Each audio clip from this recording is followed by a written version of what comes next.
Salon. সেলুনে কাজ শিখছো? শিখি। ও ইসমাইল আর সাকিব না? পড়াশোনা বাদ দিলে কে তোমরা বলো তো?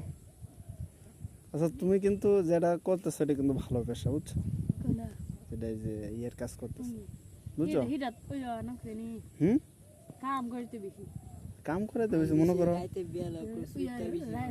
করো তুমি যদি আর কিছুদিন আছে না মনে করো আরেকটা 1 বছর যদি শিখো আলাদা একটা দোকান দিয়ে দেবা শেষ। তোমার বন্ধু বান্ধব যারা আছে সাকিবের মতো যারা আছে তোমার কাছে কাটবো।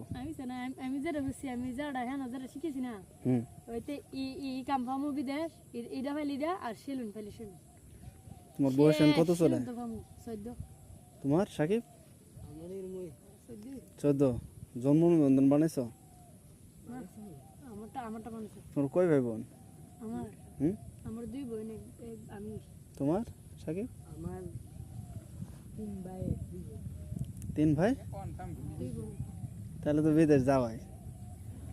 আমিও বিদেশ যেতে চাইছিলাম কিন্তু কেউ নিয়ে যায়নি। আমি যাবো লোক পায়নি তো বিদেশ যেতাম। আমারে কইছে চাকরি করব এটা। চাকরি অন্যজন করতাম বিদেশ যাইতাম। আর আমারে কইছে বিদেশ ভালো না? ভালো। মনে করো যারা বিদেশ যায় যে বাড়ি গাড়ি করলো টাকা পয়সা পায় না? এই যে আমাদের মতো কিরকম ভাবে এই দুপুর বেলায় যে মাঠে থাকতে হয় বলো, মাঠে দিনে রাতে থাকতে হয় যারা বিদেশ থাকে। আমার মামা দুবাই ও আন্ডা আঙ্কেল। তাহলে তো তুমি যাবা নিশ্চিত। আমার কম শাকিলে যাবো, কারণ এদিকে তো আমি দেখি ম্যাক্সিমাম সবাই বিদেশ যায় বুঝছো? আমি যখন ভর্তি দিয়েছিল 1 মাস হয়েছে এইটা শিখতে। আচ্ছা একটা গান কো এক কলি শাকিলে একটা গান কো দো। শাকিলে একটা গান ধরো বলো।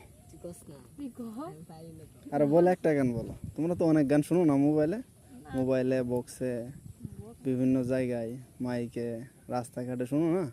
একটা গান বলো। না ভিডিও আমি তো ভিডিও করতেছি, ভিডিও সমস্যা নাই। এমনি একটু দেখবো পরে যে আমি এই জায়গায় আইছিলাম এই জন্য আর কি সানিপুর যাইছি এর প্রমাণ আর কিছু। বলো আচ্ছা বলো শাকিল আগে বলো, সমস্যা নেই, লজ্জা নেই। যেটা বলবা দুইজনে যেটা পারো আর কি। আচ্ছা শোনো আমিও গাবো, বলো বলো যেটা তোমার ভাল লাগে। আর কিন্তু এনে কোনো ব্যবধান আছে? মনে করো আমি তোমার বড় ভাই এই হিসেবে গান গাই, তোমরা আমার বন্ধু নাই আমার মতো বড় আছে না, তাহলে ওদের সাথে তুমি সবকিছু বলো।